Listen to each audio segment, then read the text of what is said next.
रोखठोक वार्तांकन, रोखठोक बातमी। सरकारच्या मनातील भावना आता मंत्री महोदयांच्या जणू ओठांवर।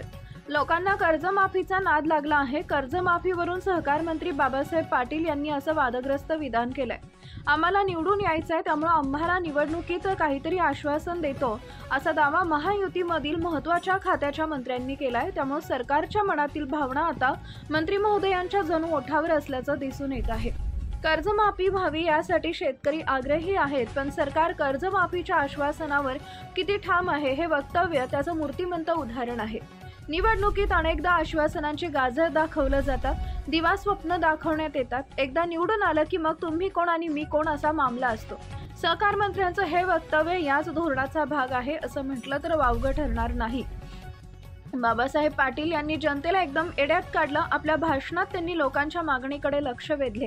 निवडणूक काळात लोक काय काय अजब मागण्या करतात त्याचा पाढाच त्यांनी वाचला, पण यावर राजकीय पुढाऱ्यांकडे कसा जालिम उपाय आहे याचं खणखणीत उत्तरही पाटील यांनी दिलं।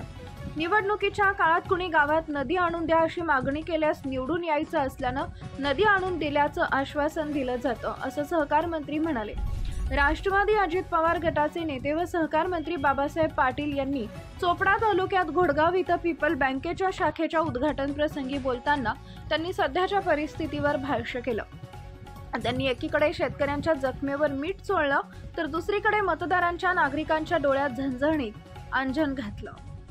महाराष्ट्रातील महत्त्वाच्या आणि ताज्या बातम्या पाहण्यासाठी आमच्या जय हो न्यूज चॅनलला सबस्क्राइब करा आणि बेल आयकॉन प्रेस करा।